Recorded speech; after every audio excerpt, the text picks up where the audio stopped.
সৌন্দর্য মণ্ডিত করে দিয়েছি তারাবির নামাজের দ্বারাতে এবং কোরআনের তেলাওয়াতের দ্বারাতে।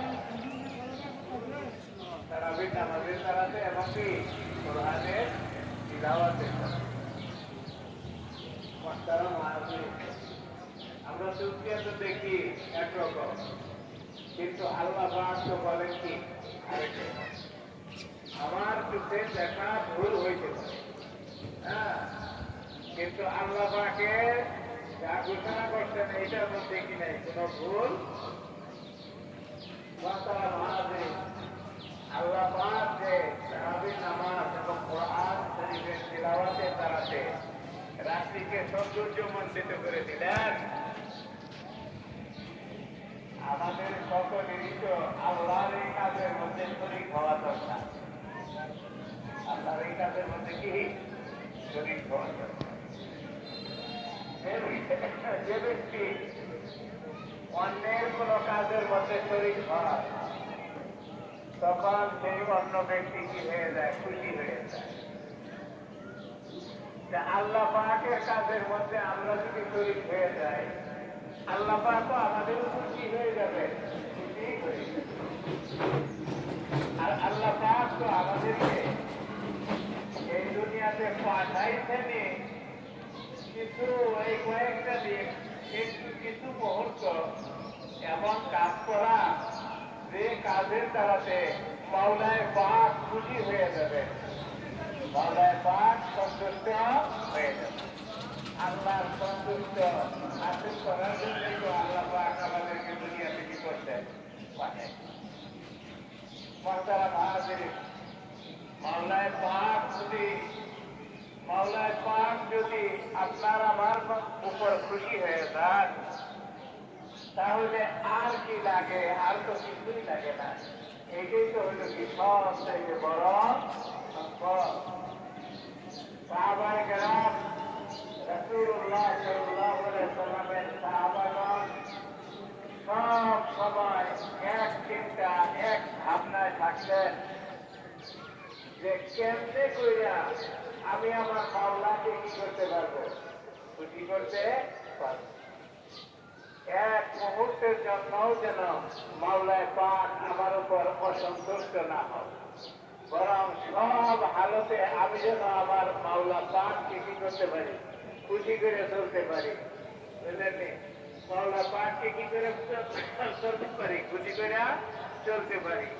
এই একটা খেয়াল নিয়ে, এই একটা ধারণা নিয়ে, এই একটা প্রচেষ্টা নিয়ে সাহাবায়ে কেরাম দুনিয়াতে জীবন যাপন করে গেছেন। এবং আল্লাহ পাক সাহাবায়ে কেরামকে তাদের কাজে কি দিয়ে দিয়েছেন, সার্টিফিকেট দিয়ে দিয়েছেন। ও আমার হাবিবের সাহাবারা, তোমরা যে সব সময় আমার সন্তুষ্টি তালাশ করো, তোমরা যে সকল কাজে সকল কথায় তোমরা আমার সন্তুষ্টি তালাশ করো, তোমরা আমার সন্তুষ্টি জোগাড় করে বলছ, আমি আল্লাহ তোমাদের উপর কি হয়ে গেছি, সন্তুষ্ট হয়ে গেছি। আমি আল্লাহ তোমাদের উপর কি হয়ে গেছি, সন্তুষ্ট হয়ে গেছি। তোমরাও আমারে পাইয়া কি হয়ে গেছ, সন্তুষ্ট হয়ে গেছ। মুহতারাম হাজিরিন, সাহাবায়ে কেরাম চলে গেছেন। কিয়ামত পর্যন্ত সমস্ত মুসলমানদের সাহাবায়ে কেরামের আদর্শ অনুযায়ী চলতে হবে। সাহাবায়ে কেরামের যে চিন্তা চেতনা, যে ধারণা, যে চেষ্টা, যে প্রচেষ্টা, কিয়ামত পর্যন্ত সব মুসলমানের ওই চেষ্টাই করতে হবে, ওই চিন্তাই করতে হবে, ওই চেতনা নিয়েই বাঁচতে হবে। তাহলে সাহাবায়ে কেরামের উপর আল্লাহ পাক যেরকম খুশি হয়ে গেছে, আপনার আমার উপর কিয়ামত পর্যন্ত সমস্ত মুসলমানের উপর আল্লাহ পাক এরকম কি হয়ে যাবে, খুশি হয়ে যাবে। আল্লাহ পাক কুরআনুল কারীমের সূরা বাকারার এক জায়গার মধ্যে ফরমায়া দিয়েছেন, এই কিয়ামত পর্যন্ত মুসলমানেরা, এই ইমানদারেরা, তোমরা ইসলামটা পালন করো, তোমরা ইমানটা আনো, এইভাবে আমল যেমনে নবীর সাহাবারা আনছে, তোমরা ইসলামটাকে পালন করো, এইভাবে পালন করো যেমনে নবীর সাহাবারা কি করছে পালন। নবীর সাহাবারা যেমনে ঈমান রক্ষা করে চলছে, যেভাবে ঈমানদার হইতে, যেভাবে ইসলাম পালন করে চলছে, কিয়ামত পর্যন্ত তোমরা যদি এইভাবে ঈমানকে রক্ষা করে চলো, এইভাবে ইসলামকে পালন করে চলো, তাহলে তাদের উপর আমি যেরকম সন্তুষ্ট হয়ে গেছি, তোমাদের উপরও আমি এরকমই কি হয়ে যাব, সন্তুষ্ট। কাজে আমরা তো দেখতেছি সূর্যের আলোতে দিনটি আলোকিত, কিন্তু আল্লাহ পাক বলেন আমি এই দিনটারে আলোকিত করে দিচ্ছি রমজানের কিসের দ্বারাতে, রোজার নূরের দ্বারাতে। আমরা তো দেখতেছি নক্ষত্রের দ্বারাতে, কত কিছুর দ্বারাতে আল্লাহ পাক রাত্রিকে সৌন্দর্য মণ্ডিত করে দিচ্ছেন। যে না, আল্লাহ পাক বলেন আমি রাত্রিটাকে সৌন্দর্য মণ্ডিত করে দিছি কিসের দ্বারাতে, তারাবির নামাজ দ্বারাতে এবং তিলাওয়াতে কুরআনুল কারীমের দ্বারাতে, তিলাওয়াতে কুরআনুল কারীমের দ্বারাতে। মুহতারাম হাজিরিন, তাহলে বোঝা গেল তারাবির নামাজের মধ্যে আমাদের যত্নবান হইতে হবে, কুরআনের তেলাওয়াতের মধ্যে আমাদের কি হইতে হবে, যত্নবান হইতে হবে। যারা কুরআনের তেলাওয়াত জানি না তাদের অতি দ্রুত এই ফরজ কাজটা জীবনে প্রতিফলিত করতে হবে, প্রতিষ্ঠিত করতে হবে। এই কুরআনুল কারীম আল্লাহ পাক দিয়েছেন সূরা ফাতিহা থেকে নাস পর্যন্ত সব মানুষ যেন এইটাকে সহি শুদ্ধ করে কি করতে পারে, সহি শুদ্ধ করে পড়তে পারে, তিলাওয়াত করতে পারে। এই সহি শুদ্ধ তেলাওয়াত জোগাড় করা এটা ফরজ, এটা কি ফরজ। নামাজ পড়া যেরকম ফরজ, রোজা রাখা যেরকম ফরজ, অন্যান্য কাজকর্ম ফরজ যেগুলি আছে এগুলি যেরকম ফরজ, মুসলমানের জন্য কোরআন শরীফটাকে সহিভাবে তেলাওয়াত করতে পারা, করার সামর্থ্য জোগাড় করা, এটা তার জন্য কি বুঝেননি কথাটা। আল্লাহ পাক আমাদের সকলকে তৌফিক দান করুন, সকলেই বলেন আমিন। মুহতারাম হাজিরিন, গত জুমায় আমরা আলোচনা শুনেছিলাম, আলোচনা করেছিলাম, আলোচনা শুনেছিলাম রমজানের রহমত এবং বরকত, রমজানের রহমত এবং বরকত কিভাবে হাসিল করতে হবে।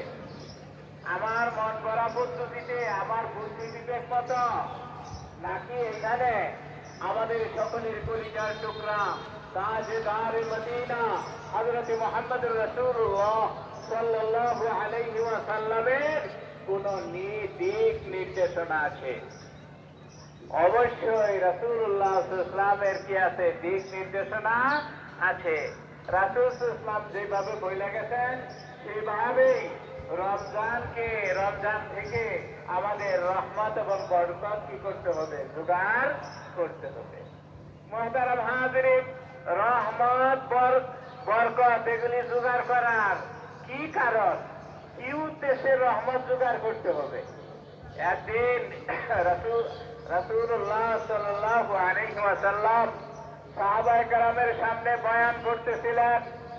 বয়ানের এক পর্যায়ে রাসূলুল্লাহ সাল্লাল্লাহু আলাইহি ওয়াসাল্লাম ফরমাইলেন, আল্লাহর রহমত ছাড়া কেউ জান্নাতে যাইতে পারবে না। সকলেই বলেন সুবহানাল্লাহ। আল্লাহর রহমত ছাড়া কেউ জান্নাতে যাইতে পারবে না। কাজেই নবীজি বললেন, হে আমার সাহাবারা, তোমরা বেশি বেশি রহমত কি করো, জোগাড় করো, বেশি বেশি রহমত কি করো, জোগাড় করো। বুঝেননি কথাটা? সাহাবায়ে কেরাম জিজ্ঞাসা করলেন, ইয়া রাসূলুল্লাহ, আমরা তো আল্লাহর রহমত ছাড়া জান্নাতে যাইতে পারবো না, আপনার কি অবস্থা, আপনার কি অবস্থা? রাসূলুল্লাহ সাল্লাল্লাহু আলাইহি ওয়াসাল্লাম একটু সময় চুপ রইলেন, একটু সময় চুপ রইলেন। চুপ থাকিয়া রাসূলুল্লাহ সাল্লাল্লাহু আলাইহি ওয়াসাল্লাম সাহাবায়ে কেরামের প্রশ্নের জবাবে বললেন, ওগো আমার সাহাবারা, আমি মুহাম্মাদুর রাসূলুল্লাহ আল্লাহর রহমত ছাড়া জান্নাতে যাইতে পারবো না। এই জন্য দুনিয়ার এই কয়েকদিনের জিন্দিগির মধ্যে আল্লাহর রহমত জোগাড় করতে হবে। আল্লাহর রহমত কি করতে হবে? জোগাড় করতে হবে, বুঝলেন? কাজেই আল্লাহ রাসূল সাল্লাল্লাহু আলাইহি ওয়াসাল্লাম এই যে রমজান মাস আসছে, এই রমজান মাস থেকে তুমি রহমত জোগাড় করো। কিন্তু রহমত কেমনে জোগাড় করবা? আল্লাহ রাসূল সাল্লাল্লাহু আলাইহি ওয়াসাল্লাম ফরমাইছেন, দুই পদ্ধতিতে তুমি কি করবা? রহমত জোগাড় করবা। আচ্ছা, মৌমাছির চাকের মধ্যে মধু থাকে না? মধু খুব বালা জিনিস। এর জন্য আমরা সবাই কি মধু বাইর করবার ভাই চাকের মধ্যে গিয়া সাহস এইটুকু লইতে না। যারা পারে তারাই পারে, যারা পারে তাদের কাছে কেউ শিখবার গেলে এমন আছে শিখে দিবে, কথা ঠিক না? কাজে মধুর চাকের থেকে আমরা যদি বুদ্ধি করিয়া মধুটাই না আনতে পারি, তাইলে রমজানের থেকে আমরা রহমত কেমনে জোগাড় করবো? এইটা আমরা ব্রেন বুদ্ধি দিয়ে কেমনে বের করবো? বুঝলেন কথাটা ভাই? এটার জন্য শিক্ষক লাগতো না, এটার জন্য মাস্টার লাগতো না। কি কয়? যে রহমত এত দামি রহমত, যেই রহমত ছাড়া জান্নাতে যাওয়া যাবে না, এই জিনিসটা জোগাড় করা কি এত হালকা না একটু কঠিন আছে? এটার জন্য মাস্টার লাগবে না, এটার জন্য উস্তাদ লাগবে না। কি কয়? কথা ঠিক না? কাজে আল্লাহ পাক আমাদের সকলের কলিজার টুকরা তাজদারে মদিনা হযরত মুহাম্মদ রাসূলুল্লাহ সাল্লাল্লাহু আলাইহি ওয়াসাল্লামকে আমাদের শিক্ষক বানায়া, আমাদের মাস্টার বানায়া রহমতকে আমরা জোগাড় করে রাখবো, এইটা কিয়ামত পর্যন্ত উম্মতকে শিখিয়ে গেছেন যে এইভাবে রহমত কি করতে হবে? জোগাড় করতে হবে। এটা হলো কি যে গুনার কাজ পুরাপুরি ছাইরা দিতে হবে। গত জুমায় বলছিলাম, নবীজি বলছেন রমজানের রহমত বরকত হাসিল করতে হবে, কেমনে? গুনার কাজ পুরাপুরি ছাইরা দিতে হবে। আর নেকির কাজ, ছোট বড় যত ধরনের নেকির কাজ আছে, সমস্ত নেকির কাজে আঁকড়াইয়া ধরুন। যে একটা নেকির কাজ আমি কি করতাম না, ছাড়তাম না, সবগুলি করবো, সবগুলি করবো। এভাবে যদি আমি রমজান কাটাইয়া দিবার ভাই, এভাবে যদি আমি রমজান অতিবাহিত করতে পারি, কাল কিয়ামতের ময়দানে আল্লাহ পাক সমস্ত বন্দুকের সওয়াব, সমস্ত বন্দুকের পুরস্কার আল্লাহ পাক ফেরেশতাদের মাধ্যমে প্রদান করবেন। সকলেই বলে সুবহানাল্লাহ। নামাজের পুরস্কার, হজের পুরস্কার, জিহাদের পুরস্কার, যত পুরস্কার আছে সব আল্লাহ পাক ফেরেশতাদের মাধ্যমে দেওয়াবেন। যখন রোজার পুরস্কার দেওয়ার সময় আসবে, তখন আল্লাহ পাক ফেরেশতাদেরকে অর্ডার দেবেন, তোমরা থামো, তোমরা থামো, তোমরা থামো। আমার বান্দা আমার জন্য রোজা রাখছিল, কাজেই রোজার পুরস্কারটা আমি আল্লাহ স্বয়ং নিজে কুদরতি হাতে প্রদান করিব। সব রোজাদার রেখে নাকি? যে রোজাদার রমজানের রোজাটা নবীদের শিক্ষা অনুযায়ী কি করছে? পালন করছে। নবীজি রমজানের রোজা কেমনে পালন করবার হয়েছেন? নেক কাজ সব করো, গুনার কাজ সব ছাইড়া দাও, গুনার কাজ সব কি করে দাও? ছাইড়া দাও। এই পদ্ধতিতে যারা রমজান পালন করছে, আল্লাহ পাক ফেরেশতাদেরকে বলবেন, তোমরা সরো, তোমরা সরো, আমার বান্দার রোজার পুরস্কারটা আমি আল্লাহ স্বয়ং নিজে হাতে দিব। কারণ বান্দা সে আমার জন্যে পানাহার তরফ করছে, আমার জন্যই সে কষ্ট করছে, কাজেই পুরস্কার আমি দিব। মাহতারাম হাজিরিন, আল্লাহ পাকের কুদরতি হাত থেকে রোজার পুরস্কার পাওয়ার উপযুক্ত আল্লাহ পাক আমাদের সকল ভাইকে বানিয়ে দিন। সকলেই বলেন আমিন। মাহতারাম হাজিরিন, এই রমজানের রোজা যারা রাখে, রোজা রাখতে রাখতে দেন, রোজা রাখতে রাখতে মুখটা একটু দুর্গন্ধ হয়ে যায়, একটু দুর্গন্ধ হয়ে যায়, একটু দুর্গন্ধ হয়ে যায়। নবীজি যেভাবে রোজা রাখতে বলছেন, এইভাবে রোজা রাখলে আল্লাহ পাক বলেন, এই যে রোজাদারের মুখের মধ্যে একটু দুর্গন্ধ দুর্গন্ধ লাগতেছে, দুর্গন্ধ বুঝা গেছে নি? আমরা আলাপ করলে একটু পিছাইয়া করি, রোজা রাখতে মুখের আলাপের লোক একটু একটু দুর্গন্ধ আইতেছে, এই জন্য আমরা কি করি, পিছাইয়া করি। আল্লাহ পাক বলেন, নবীজি যেভাবে রোজা রাখতে বলছে, আমার হাবিব যেভাবে রোজা রাখতে বলছে, রোজাদার এই পদ্ধতিতে রমজানের রোজা যখন রাখে, তখন তার মুখের মধ্যে যে একটু একটু দুর্গন্ধ ভাব সৃষ্টি হয়, আমি আল্লাহর কাছে এই দুর্গন্ধ ভাব মেসকে আমলের থেকে আরো সুগন্ধি, মেসকে আমলের থেকে কি আরো মাতারাম হাজিরি। কাজেই রোজাদার আল্লাহ তাআলার কাছে কত প্রিয় হয়ে যায়, রমজান রোজাদার আল্লাহ পাকের কাছে কত কি হয়ে যায়, প্রিয়। দুনিয়াতে আল্লাহ পাক তাকে দিয়া দেন সার্টিফিকেট যে তুমি কি হয়ে গেছো, হ্যাঁ এইভাবে রোজা রাখছো, তুমি কি হয়ে গেছো, মুত্তাকিন হয়ে গেছো, তুমি কি হয়ে গেছো, মুত্তাকিন হয়ে গেছো। মুহতারাম হাজিরিন, আমরা রোজা রাখতেছি, সবাই মনে করতেছি আমি তো মুত্তাকিন হয়ে গেছি। রোজার মাধ্যমে আমি মুত্তাকিন হইলাম কি হইলাম না? সব জিনিসের কি আছে, আলামত আছে। আমি রোজার দ্বারাতে মুত্তাকিন হইলাম কি হইলাম না, এইটার কি আলামত নাই? দুনিয়াতে সব জিনিসেরই তো কি আছে, আলামত আছে। দিন হওয়ার আগে আলামত, অন্ধকার দূর হয়ে যায়, সূর্য উঠছেই না কিন্তু অন্ধকার কি হয়ে যায়, রাত্রি হওয়ার আগে দিয়ে আলামত, আমার রাত্রি হইছে না, দুনিয়াটা অন্ধকার অন্ধকার হয়ে যায়। বুঝেছি কথাটা? দুনিয়াতে যত যা কিছু আছে সব কিছুরই কি আছে, আলামত আছে। আমি মুসলমান, আপনার আবার কি আলামত আছে না? মুসলমানের চিহ্ন আছে না? রাস্তা দিয়ে গেলে এই দেখে মাঝে বুঝবে না যে এটা কি মুসলমান। মাথার মধ্যে টুপি আছে, মুখে দাঁড়িয়ে আছে, মূর্তি খানা আছে, হ্যাঁ সুন্নতি লেবাস আছে, এগুলি দেখে দেখে মাঝে ধরে নেয় না যে এটা মুসলমান।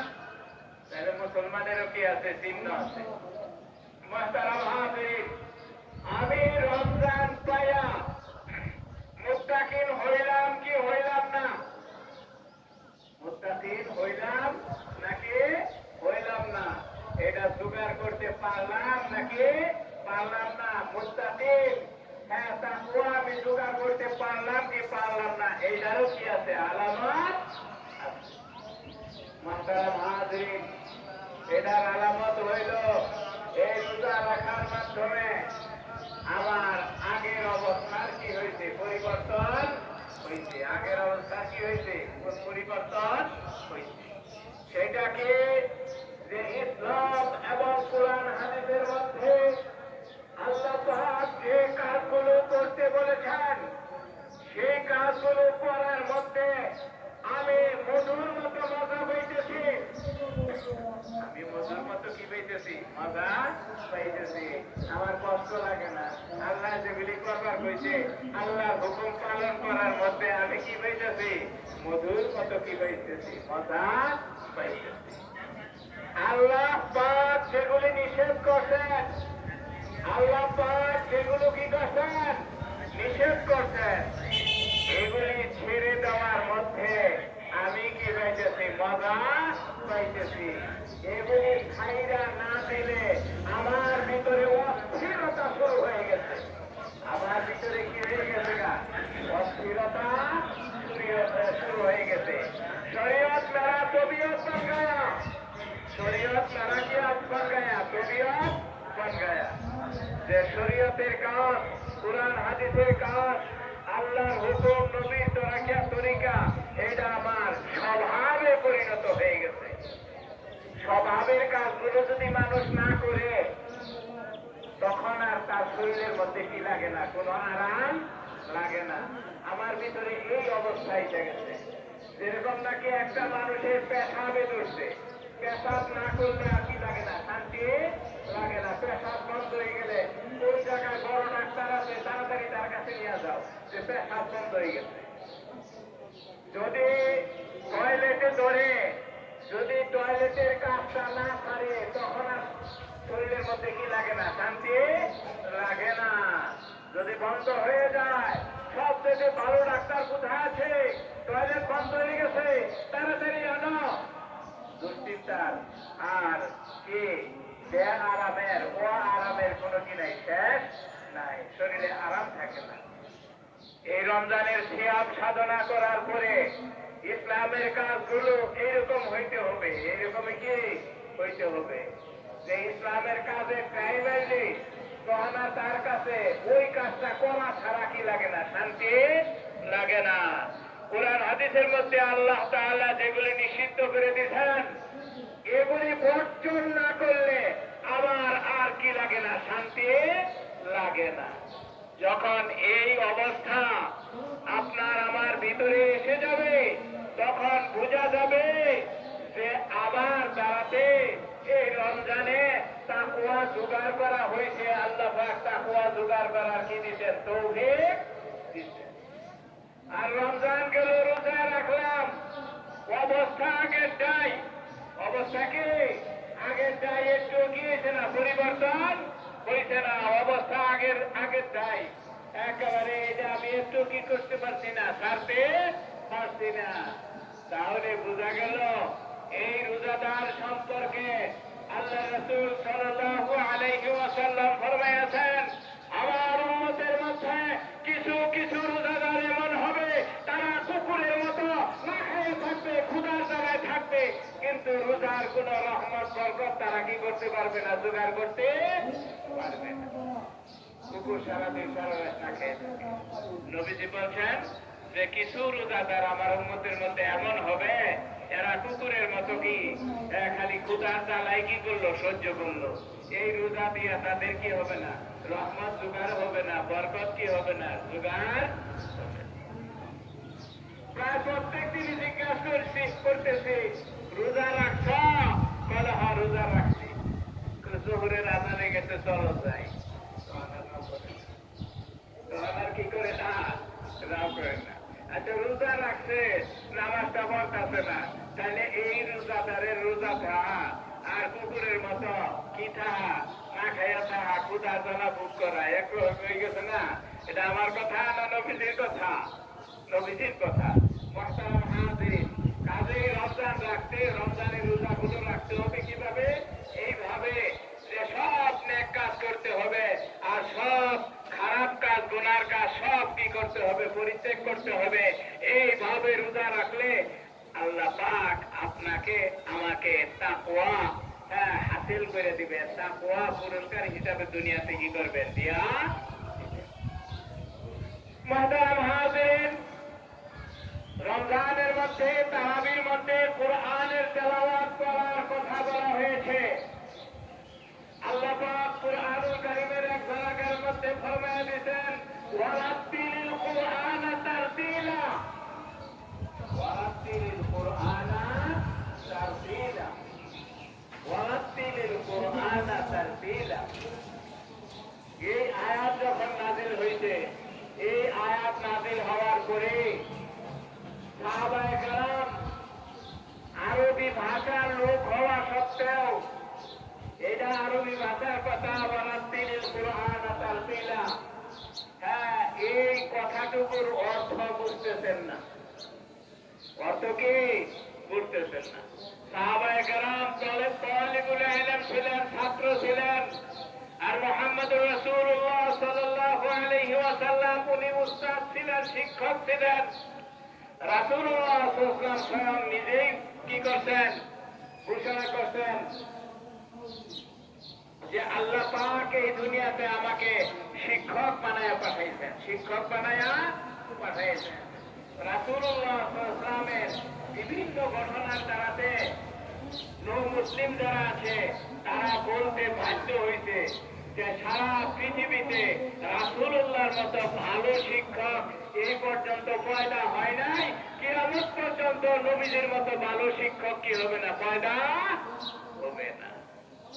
ঘটনা আছে হাদিসের কিতাবের মধ্যে, এক বেটা গিয়া মসজিদের মধ্যে প্রস্তাব করে দিচ্ছে। এক বেটা গিয়া মসজিদের মধ্যে কি করতেছে, প্রস্তাব করে। মসজিদ পাক্কা আছে না, মাটির মসজিদে আছে, মা দিয়ে প্রস্তাব খেয়ে আলাইছে। বুঝছেন নি কথাটা? সাহাবায়ে কেরাম রাখে গেছে গা, সাহাবায়ে কেরাম কি রেখে গেছে, কি কর আপনাদের সামনে কেউ যদি আয়া মসজিদে প্রস্তাব করে দেয়, আপনাদের রাগ করতো না? সাহাবায়ে কেরাম রাগ করতো। নবীজি বলতেছেন, ও সাহাবা তোমরা রাগ করো না, রাগ করো না, যা বলার আমিই বলতাছি। প্রস্রাব শেষ হইলে বুঝলেন ওই লোককে নবীজি সাল্লাল্লাহু আলাইহি সাল্লাম কাছে ডাইকে আনছেন।